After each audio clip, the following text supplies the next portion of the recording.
this match, we can see OG clearly knew that Tundra were gonna early pick this Broodmother, and all three of their cores, and even to a somewhat lesser degree their supports, can deal with Brood Spiders. In the last time we saw 3-3 get his hands on a Broodmother, he was against a Luna lane versus Team Liquid, and he kicked the Luna lane and took the enemy safe lane tower and mid tower, and it's just a super high impact Skitter though. He's looking a little... Oh, I tell you what, a beautiful remnant here from Thompson here, going with the level 1 point. Do they actually have to follow up? They don't. Skeeter's going to be fine. So, I mean, it was a lovely little catch there, but maybe one that will actually hurt him in the lane now, as he will have to start off that matchup mid with the first point in Remnant. Yeah, Luna just a little bit too tanky. 9 armor when you're in your tier 1 tower. He's just going to sit at his tier 2 for the regen and just be pretty much full. Oh, they're Remnant in here too. Yeah, Thompson just throwing remnants all over the shop, trying to find a bit of a catch, but hey, this might actually end up turning around on himself as the arrow's in. Thompson is falling pretty low. If they got enough damage with the Splinter Blast, they do. They'll get that first blood, Tundra. They'll lose Fada for it. But Thompson, the first one to die here in this first match, as he's going to have to turn up to the lane, and say with a bit of an awkward skill here at the level 1. Not working out for them there, OG. That means that Thompson's gonna miss his mid block, which is a pretty big deal versus Winter Wyvern. Winter Wyvern's extremely low damage and sort of poor animation, so you want to really dominate him on the first waves. Yeah. And in sort of terms of the mid-Winter Wyvern, I mean, does it excite you this match? Can you see why Tundra wanted to sort of amp up its priority in heroes and get 9 playing it in the core role? Yeah, I think so, for sure. I think a lot of it is what Milan said. It's that Winter Wyvern needs a lot of items this game in order to play Dota, and if you do get to the Aghanim Scepter, it's incredibly good at kiting the OG lineups. It's pretty much only Thompson who can jump Winter Wyvern this game, and just percent damage versus these tanky Bristlebacks and Magnuses is always good. I also watched a pub recently where 9 played mid Wyvern against Thompson's Puck, and 9 actually solo killed Thompson 1 or 2 times with the level 6. And it's a bit different because... You know, you get Stout Shield on the Void Spirit, the innate Stout Shield, so the creeps don't do as much damage. But that is like a little bit of history in these player matchup. Alright, yeah. So I can imagine 9 more than happy to bring it up against Thompson again here in this important match. And sort of to go back to the Luna pick, as you said, you know, can have a lot of pressure put on into him in this lane. It's the strong, age-old tested duo here from OG, Seb, Magnus, Saxolina. They did sort of take some time with that last pick. Do you think Tundra were put in a bit of a difficult position when it came to deciding what carry they were going to have as their final pick this game? I think so for sure. I think every top tier carry was sort of banned out. We saw them ban out the Dusa, the Terrorblade. 1 second, top lane. It looks like a little bit... Never mind, nothing's happening there. Psych, juked. But I think it is like a sort of a difficult pick because Tundra sort of knew that OG wanted them to pick the Luna. But at the same time, I think they're very comfortable playing Luna, so it's not like they were unhappy with this pick in the end. No, there's still sort of timings that are able to be a hit. We'll see. Fodder, turn on to him. Light strike down as well as the skewer. This will get him in position for Sub to get a good few hits in. But he's still tanky enough to walk it off with the stick charges. Fodder will be fine. I think that's some of the CS so far in the matchups. What have we got? Mid 11 for 2 against the 11 for 0. Pretty much even here between 9 and Thompson. On the top lane, 33. A little slower start when it comes to hit the creeps, but same to be said for Sumail, really. They're pretty close. Nobody getting zoned out completely of the laning stage, all in all. And Mirana does have 6 CS, so that's a lot of where the top CS it goes from 3-3-2. He's even level 3 before his offlaner. I mean, snaking on the Mirana. We saw in his Liquid match. He's a real core. Yes. You know, when that sort of gold goes to snaking early on when he's on his Mirana, you know it's going to a good place. Yeah. Bot lane though, they caught Skitter. Let's see if they've got enough for him. Skewer back, not quite able to get him underneath the tower, but still hitting him pretty hard. I say that though, Saxa, he might be the one to fall here. One more hit, not enough. Saxa's able to get round the tree line. Saxa won't go down, but neither will Skeeter. Skeeter able to step back in time. OG, even with the grab of the skewer, not quite able to set up for enough damages. Nobody ends up going down. And neither side with a solve, so it's going to be a little bit of a weird situation in the lane. Fada's going to pull all his tangos to Skitter, but you can't heal him right back up there. I also want to mention that both the OG supports have also gone for a Basi Ring first item on the side lanes. I think it's like OG, they've always been a team that thinks about the macro plays, like the long-term results, and Bastard is definitely an item for that. Look at this top air, this aggression from 33. He just tears Sumail apart. Look at the arrow connection onto No-Tail. I see No-Tail's able to get away. He's into the trees. Snake. He's going to have a leap in a second, but No-Tail already with the south popping. Snaking will at least be able to cancel a good amount of that healing. But yeah, 33, just knowing the exact strengths of the Brood, Sumail just gets turned upon, and he can't do anything. In fact, No-Tail stepping back in range. They're going to jump forward. They're going to be able to bring down the Cottle as well. Another kill here for Tundra on the top lane. As might have been a little slow on the CS, but I mean, you know, this is why they picked the Brood first. 33 in his element. He knows exactly when to get aggressive and when he's going to get away with it, regardless of who he's laning against. I'm honestly shocked by this. Cottle Brood, they're going on top again. Look at this again. Yeah. Just straight in on Sumail. A lot of stacks, but 33's got the stick charges. Just playing on the edge here, 33. We'll try and turn towards him, Sumail and No-Tail, but 33's into the trees. He's fine. Snake, he's got leap up in a second. Will also just be able to get away. The blast coming in, not enough damage. Snaking will survive. Cottle Bristleback has been one of those auto win safe lane matchups for like 8 years in Dota now. I'm honestly surprised that I wouldn't say Brood Mirana is inspiring in the offlane either. So they're playing really well, or the matchup is good for Brood and we just don't know about. But 3-3 plays a lot of Brood Mother, he knows.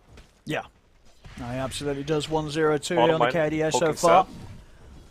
Sorry, nothing happened. I have no idea what I'm talking about. No, I mean, you bang on this bottom, then we've got to keep our eyes on it because both teams, Tundra and OG, really having a right poke at each other. Seb is out of regen. So is actually going to opt to take the trip back to base and give a little space for Saxa, but doesn't mean Saxa on his own. He's got to be a little cautious. Skeeter does have enough mana with the one charge just to pop out a Lucent Beam.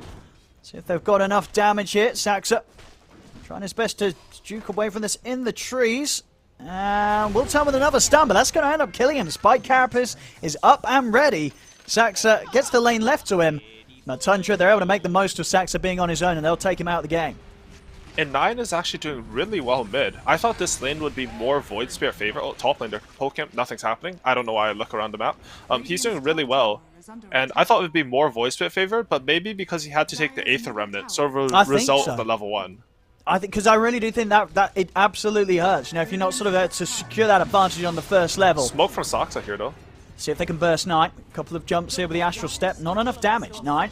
He's okay, and he's also very hard to get on top of it. They does have the curse available. Saxa, with the stun, comes in, catches him off guard. Not ready for the setup there from the Lina, as 9 will get caught a little too far up on the high ground here at the mid lane. And that's honestly such a good play coming out from Saxa. Like, who would expect the bootsless level 4 Lina gank onto mid lane? It's not something that, even though Lina died, the comms aren't, hey, watch out, Lina might gank you. It's just, guys, Lina's dead, she has no boots. And then, you know, you get a kill on the enemy mid, which is huge because OG, if you look at their lineup, they really need Thompson to start rolling this game. Magnus and Bristleback, they're not the best heroes at making moves. It has to be Void Spirit starting every fight. Absolutely. And sort of Void Spirit is a hero in itself, right? This is a hero that doesn't play well if he starts falling behind. You are pretty snowball-centric when it comes to having impact as this hero. And even after that gank, though, 9 is still the same net worth as Thompson. Yeah. Same for top lane, you know. 3-3 got a couple of kills, but Sumail is still the top net worth in the game.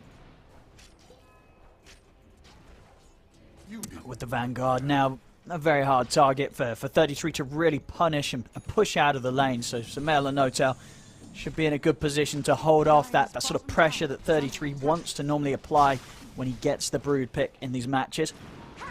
I think he'll pretty much just look to cut the creep wave from now on. He has to be a little bit worried because Thompson has some TP kill threat or just running up there. But he'll feel very comfortable. You know, Snaking's going to take away the jungle's axe. Honestly, I'm a bit surprised how OG play to give the Mirana away. Because, you know, OG, they're going to get a lot of stacks up. They want to clear with the Bristle Magnus. But Mirana's just going to steal all the big creeps, so it's a lot less effective. Snaking keeping his eyes on the jungle here for now. See Skeeter down bottom, not quite having his free farm. Sumail is up top, but at the same time, not really under any sort of threat from Seb and Sax as they just continue to look to manipulate the creep wave, try and take away some of these potential gold from Skeeter. So the last time I saw 9 play Winter Wyvern, he went for Boots of Travel into Witch's Blade, into Aghanim's, and then he actually bought a Silver Edge. So they do have a natural, it's like the 4th item, Silver Edge carry coming out against the OG side eventually. Yeah, that's gonna be pretty big. I mean, yeah, absolutely. In this sort of day and age where you just don't have a lot of break mechanics in there, knowing that he is going to have the flexibility with his build down the line to offer that counter to Sumail. Thompson, he's farming this big stack on the Ancients. They're just giving him a lot of farm priority because they understand that he's the one who's going to get strong to make the moves. How you make moves in Dota is you need to do something to get ahead first, whether you get ganked for, whether you take a stack, and then you can start running around.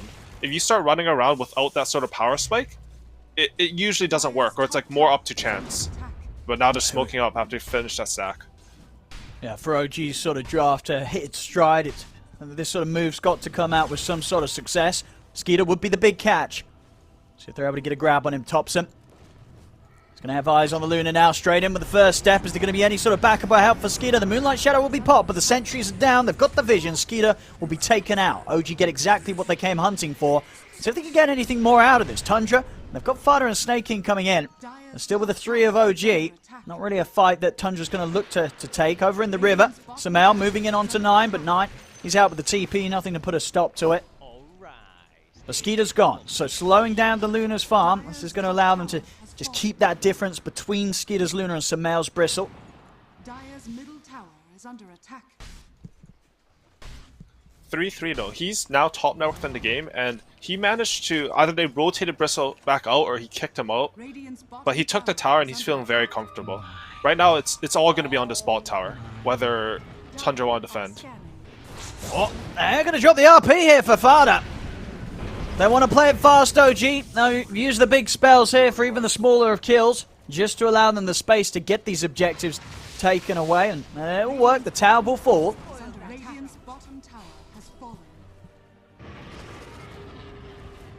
See what they've got going on in the mid here. Snaking and 9 just on the verge of taking out that mid tier 1. They'll get it. Sumail not quite able to get the deny, and Fada knows, dropping him a tip.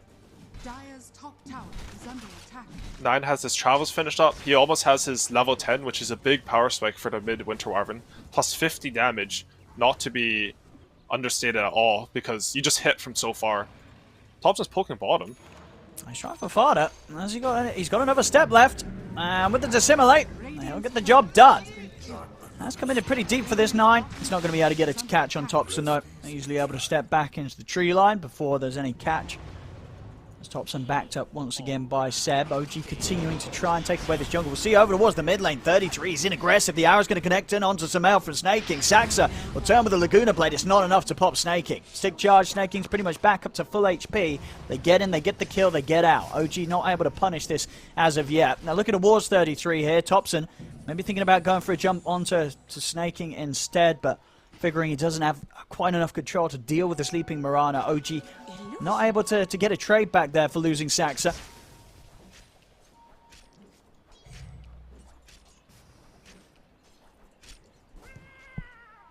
Oh, 6 for 5, still close in this early game. I mean, do you feel both teams are happy with this early outcome, or do you think one of the teams is feeling a bit more pressure considering what they need to maybe achieve, time-wise with the draft they have? To be honest, I think Tundra are the ones who are feeling a bit more happy. I would feel like if you have a Bristleback, Magnus, and Void Spirit Core, you would want to put a bit more pressure. I didn't really see Sumail get any of these really huge Ancient stacks I would expect from OG's play first Nigma yesterday. Meanwhile, Luna, even though she had a bit of a rough game, she did get a triple stack on Ancient. She is catching up. And... Seb? 1 second here. They've on the setup, they're going to drop the curse. Thompson and Sumail are heading over. Seb will be able to get the skewer off, but the damage is done. Snake King with the Starstorm takes him out. Thompson jumping straight over to Skeeter, but the corner brace comes in place. Doesn't matter. Magic damage from the Dissimilate bursts the Luna. As Sumail and Thompson, they'll look to continue to try and chase down for more. Moonlight Shadow's popped. Do either the cores have detection on the front lines? They don't. So the Moonlight Shadow will allow them the safety. Snake King 9 to get away from them. But a big hit back there from OG again. Shutting down Skeeter. Skeeter just getting caught in the action that OG consistently trying to bring over onto Tundra's half of the map. And honestly, a bit of a weird TP coming from Skeeter there. I feel like he's in the position where all he needs to do this game is sort of catch up. He had the hard lane. His other lanes are doing very well. He doesn't need to come to these weird fights where he might die. Certainly missing out on some of the timings that he wants to be going for when he gets this Luna pick. They're looking for 33. He's up on the cliff. See if they can find him. They can't. Fada's able to hold back Seb with the stun. Sumail still looking to try and charge in. Thompson ready to swing him from the side. So if they dive in on this, 9 has got the curse up in 20 seconds. It's not going to be soon enough to save Fada. Sumail straight in on top of the Nyx Assassin. Take down 1. Not going to quite be able to get the catch on anyone else. Skeeter farming pretty aggressively here on the mid. Feeling confident with a lot of OGs showing their faces over on the top half. 9 setting up for getting set up on here. See Thompson.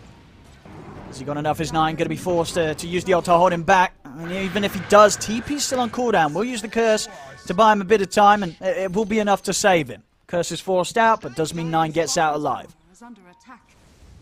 Radiant's middle tower is under attack. So right now, OG, they're looking a little bit at what timings they have. I think they felt really strong whenever they had, you know, the double Vanguard or Magnus Bristleback. Well, they're looking to go on some male mid here, though. I see if they've got the damage for it. Bringing in the whole crew. Sumail is trying to turn and charge out of there, but they've got enough. With the Eclipse coming pounding down onto the Bristleback, they'll take out Sumail. Not enough that the rest of OG, No-Tail and Sax are sitting behind could do to bail Sumail out of that. When Tundra, they're bringing absolutely everything here, making sure that they don't lose any more of these early towers to the aggression of OG, and so far certainly working. 15 minutes in against the high tempo lineup of OG, they've only lost the one tier 1 bottom, holding on to this mid lane.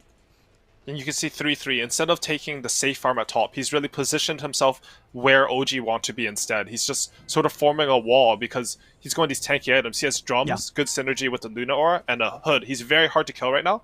That allows Luna and Winter Wyvern to both take better farm on the map. I also want to say that last play, I think it was a really good read by Tundra, because even though Thompson was able to force out Curse Bottom, they knew that he used his teleport scroll to do so.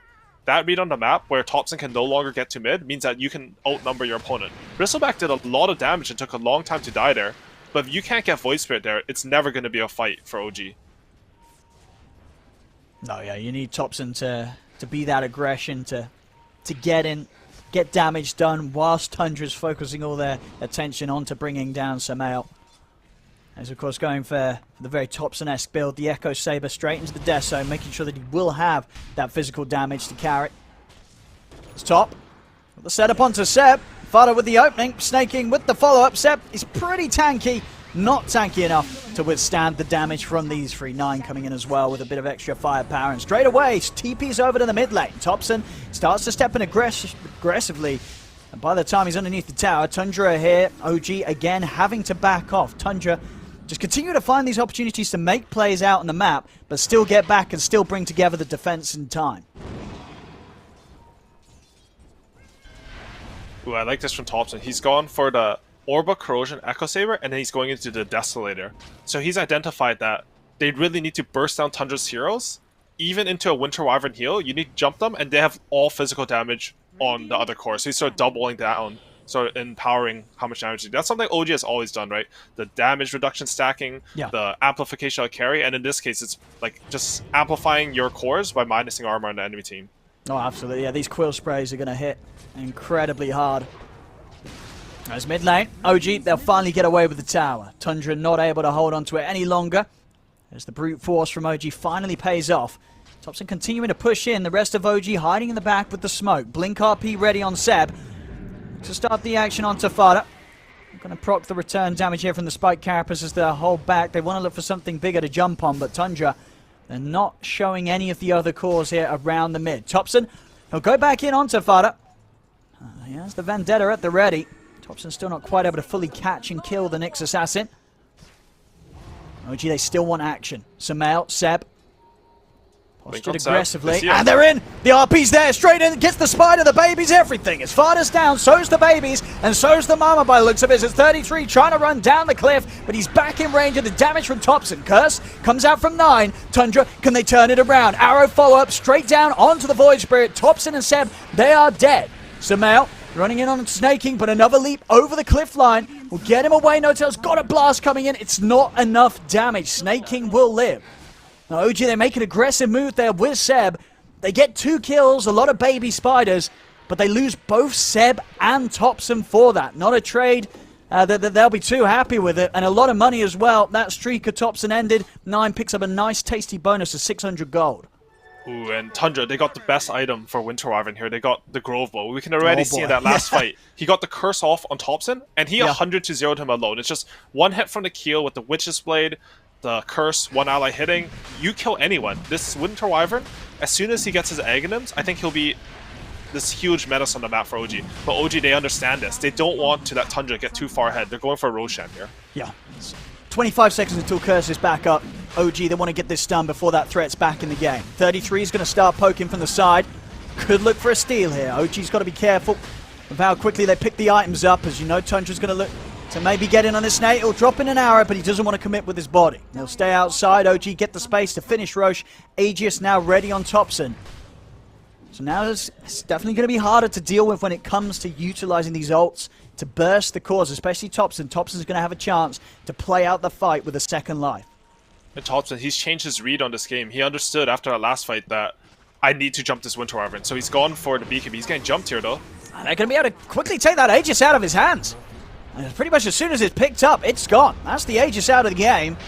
Turner was Fada. Big Laguna coming in before Fada can even get the chance to do anything in return. So they'll delete the Nyx Assassin and they'll start to try and swing around on the top. In fact, Topson, he's getting incredibly aggressively onto Snake King, but Snake King managing to jump out of the combo in time. See if they can finish off No-Tail as 9.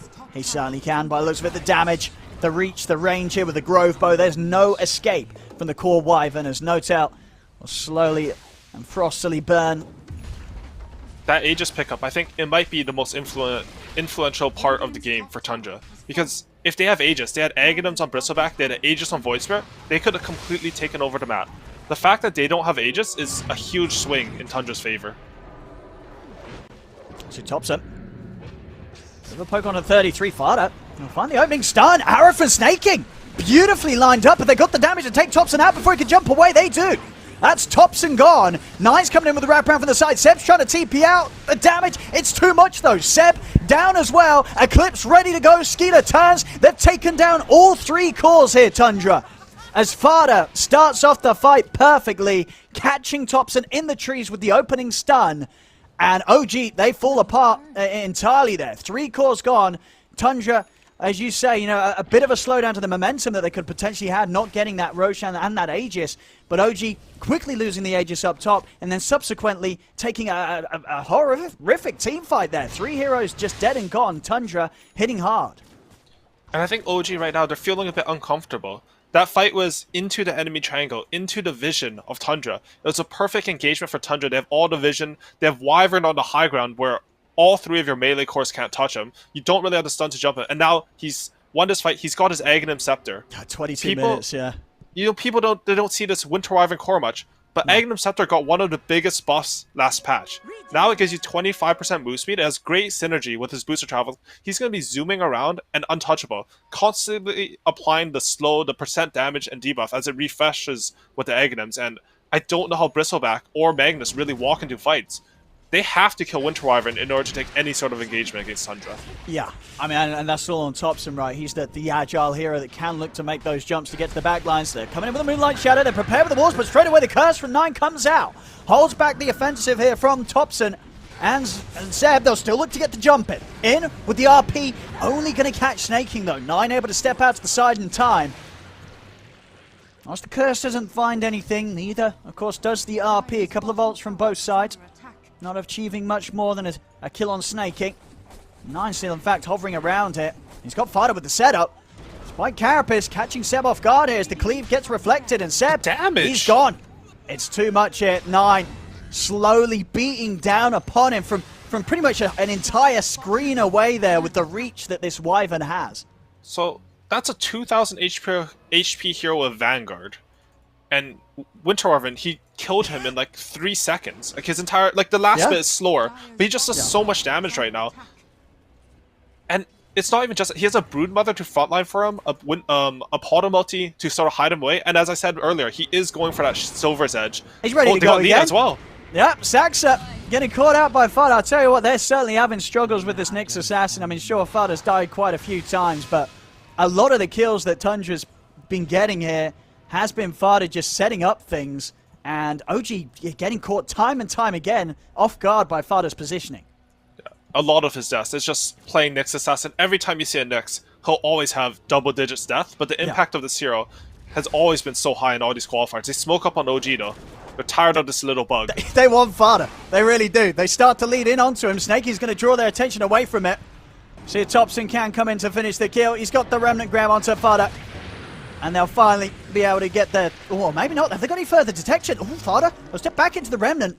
But they actually don't on the front of them. They had the sentry down, but nothing else to keep the vision of Fada.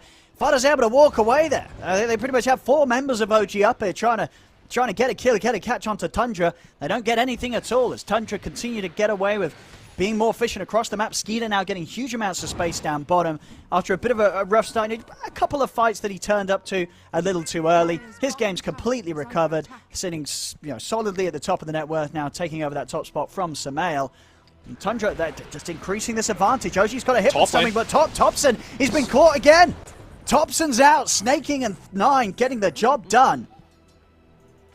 So yesterday, I learned that Chen was broken, apparently. When OG played it twice against Nigma, it looked absolutely fantastic. I don't know what it did, but they won the games.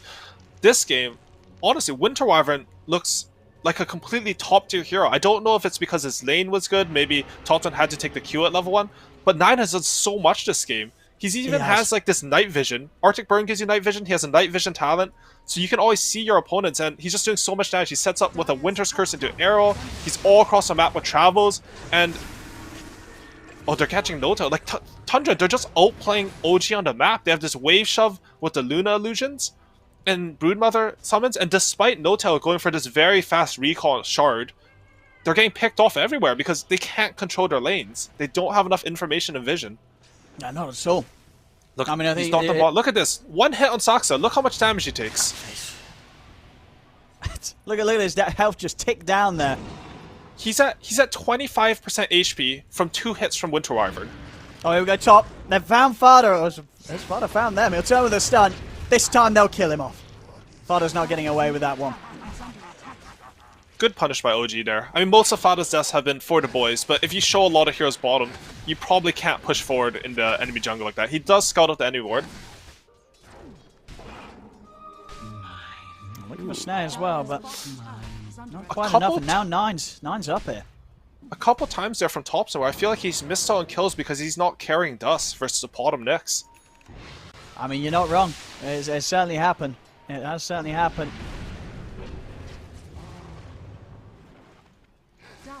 They've got to be careful up in 9. He's got the curse ready to go. Arcane Rune as well. And he saw Magnus there with his night vision. Magnus can't see him, but he's just flying around in these trees. What? How do you catch this guy? Yeah, look at him. This sort of, I mean, you've got to get some Tinker Wards out or something. I don't know how you're going to keep eyes on 9 just sneaking around the way he is. He will now show himself to grab the creep wave. A cute little curse is used to try and get out of there, and he's away. The Remnant not quite at the right angle to grab him and stop him from TPing out as 9 living on the edge. But he does do exactly that. He lives. He's out. He's back in the action. 33. Getting chased down, Sep looking for the skewer back. Won't quite be able to get the scoop on 33 though. It's 33 steps to the side. OG not able to get a grab on any of the members of Tundra. As Tundra are able to regroup safely underneath the tower. They'll even pop a smoke here. Maybe seeing if they can get a jump back on OG. Did they understand that they have bottom lane pushing, they have mid lane pushing? OG is going to have to split up here. They do have the Coddle recall, so the split up means a little bit less, and I think they realize that. They don't want to go too far just because of Coddle's recall. Also, even on the Bristleback, who has, he's a traditionally very tanky hero. He has Bristleback, he has Hood and Vanguard. One hit from 9 did about a quarter of his HP in that fight. It's a lot of damage, and now he's picked up the level 20 talent. He's slowing them for 52% from Arctic Burn and 25% from Witch's Blade. So you're moving at like 130 move speed when you play versus Winter Wyvern. You can never touch him. Yeah, it's going to be so hard to get on top of 9. Thompson, he's got to start the fight on him, but the question is, even if Thompson gets the grab on him, whether Thompson really does anywhere near enough damage to take 9 out on his own. He's got to have some quick follow-up, and that's hard to do with the heroes that OG has. 9 having a lot of space to play his game, and we're seeing it so far. 5-1 and 6 on the mid-winter Wyvern. Looking very strong. So from OG's perspective, if they can jump Winter Wyvern... Oh, Fadas, he's breaking another smoke here. Another backup. There's an arrow in onto Samael. Start to see 9 poking in on Samael. Killed off Fada. Samael down to half HP, and Skeeter straight in with the Eclipse. Samael's got to step up to the high ground. Thompson's in with the Astral Steps onto Snake King, but the Cold Embrace keeps the Mirana safe. Thompson's having to back out for the remainder of this BKB. Over on the high ground here, 33 keeping eyes on Samael. Tundra, they're trying to close in on this. OG attempting to back off Seb. He's going to get back in with the 2-man RP. Light Strike Ray down onto the 2 cores. The catch is there. Seb with the RP. Is it enough to turn it around, though? Skeeter's still able to get the BKB off, and it's still OG that's having to run. Samael goes down. Will buy back on the Bristle. There's Thompson. He's getting low, jumping back in aggressively with the Dissimulate to kill off the Spider. Seb, he's going to be off the mark with the Skewer. Won't be able to get the catch onto Weaver 33 and Snake King. Snake King's able to leap over the walls of the Roche Pit back to safety. Buyback comes out from 9 with Roche up. Tundra, they want to make sure that OG do not have the space to take this Samael. He's got to be careful. He bought back for this. They've got to keep their Bristleback safe. It's already with the hits of the Arctic Burn. Samael down to half HP. The curse comes out to hold them back, giving them the space to focus on towards Thompson. Thompson with the Stimulate jumps over to the side, but the Lucid Beam comes out. Thompson goes down. There'll be a buyback here from No Tail. Seb's out. Seb's got a buyback as well. It's a triple kill from 9. The damage from this Wyvern is too much for OG. Samael trying to run. The stun's there from Fada. Samael will fall. That's a dieback on the Bristle. Out of the game for nearly 2 minutes. OG will be able to clean up 33 and Fada in return. But they've got the buybacks. OG's 2 cores, Thompson and Samael, they do not. Tundra's back in with 5. OG's only got 3 to play with. Look at 9. He's chasing down Seb. Oh yeah, they just cannot get anywhere close to this Wyvern. Seb, screwing out back to safety. Snaking, chasing them back to their base. Giving all the space that Tundra needs to be able to step into this pit and claim this big second Roshan for themselves, get themselves the Aegis, Cheese, and Shard, with OG unable to do anything about it. So 9 bought back, and I think that means they're going to give him the Aegis. But I actually think Luna should take this Aegis anyways. Okay, so they do give it to Luna, because I think Luna's the one who's going to hit the high ground. 9, because he used that buyback, it just means he has to play a little bit more safe. Last fight, we saw this amazing RP come up from Seb. It caught both the 1 position and 2 position of Tundra out, but it just wasn't enough. 9 popped that buyback, and then there's nothing left to jump him. Thompson died, the RP was expended, and I don't know how much damage he did during that fight, but it had to be like in the mid-thousands. So the move's going to be from Tundra now. They've got the just ready to go. Skeeter very close also to the Satanic mid. Thompson's been caught out. He's straight in and he's gone. He's out of the game. No buyback on Thompson. Once again, just being caught out by these stuns from Tundra, Snaking, and Fada each and every time. Making Thompson have a pretty rough one here. Another death on the Void Spirit, and that will give Tundra the space to take a fair few of these tier 2s, if not all of them, away from OG. But OG, they sort of also identified the problem in their team fight. You can see Seb, he's gone for an unusual item in the Aether Lens. He actually does this a lot in pubs, but you don't see it much from other Magnus players. He just wants to play solely for the Skewer. That extra 250 range, 225 range, getting them into your tier 4s and taking the best fight that you can. Oh, Skeeter! My goodness, nearly being able to 100 to 0 him, but not quite able to do so. 9 just comes in for the sidelines, curse it down, catches No Tail, catches Saxa. That's the 2 supports out, no buybacks available. Sure, they brought down Skeeter once, but this was part of the plan for Tundra. It's why they gave him the Aegis. He's able to frontline it in, head over towards Samael. It's 4 dead. Samael just getting absolutely hammered down by the Eclipse and the damage from 9. As that's a team wipe here. Tundra, they've got the space to push in onto this top racks now. Fortification will come out, but OG, they'll have Thompson back up in 5 seconds, but everybody else out for nearly a minute. No buybacks available, and Tundra, they know it. Straight over to the tier 4s. GG is called. Nothing to be done here by OG, as Tundra will take this game 1 with such spectacular stuff as the 9 Midwinter Wyvern, as they're going to be pretty happy with this one. Tundra pretty much out-creativitying the creativity you used to, usually